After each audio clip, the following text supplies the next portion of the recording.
ring light. My lady's ring light, so I'm about to get real gorgeous.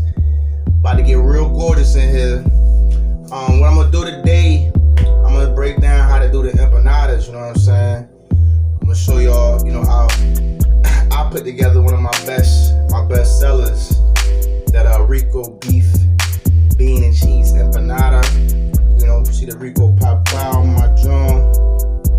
That's not my name, alright? That's the brand, but I'm gonna tell you how that brand came to glory. But hold tight, I'm about to show you how to do this. Alright, so I'm back. I'm about to show you how I do my beef, bean and cheese empanadas.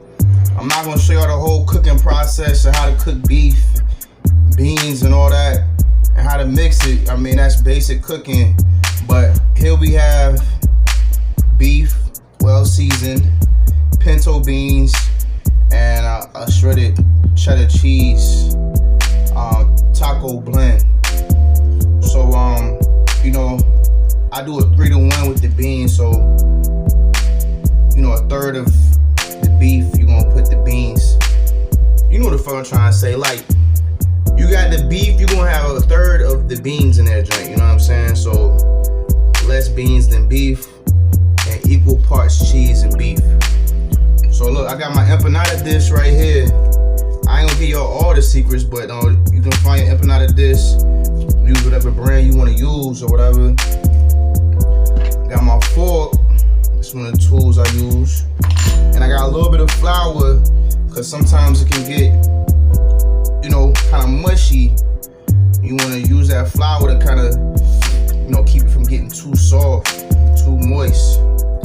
Another tip is, don't put too much liquid, in your mix, like the grease and all that stuff from your beef and the liquid from the beans. You want to keep it kind of dry, because if not, your shell will get soggy. You know what I'm saying? It'll start falling apart. It won't bind as well as if you got a dry mix.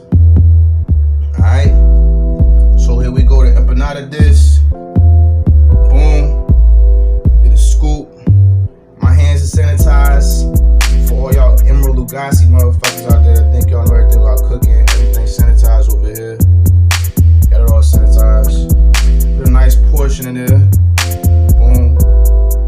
Shine. It's a technique to this. You gotta cuff it. It's almost like rolling a bleezy.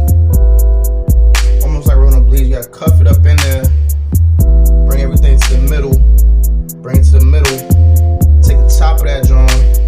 Bring it down. And you wanna pin it right there. Pin that drum. Then I like to go to the side. Boom. Push everything up in there like a bleezy. Pin it. Then I work my way around. Pin them sides down. Boom. Boom. Pin the sides down. Boom. Boom. Right? Then I take my fork, right? Go around the drum. Bang. Give a little design to the joint, you know what I'm saying?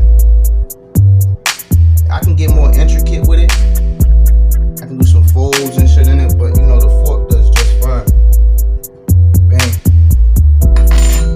Now the joint is ready. About 8 of these joints lined up. Some grease, 350 degrees. You know what I'm saying? You got a good meal right there. Put a little pico de gallo, sour cream. I'm saying that's a pocket full of love. And I'm asking Griselda Blanco from up in heaven to bless my hands to make, thousands of these empanadas. You know what I'm saying?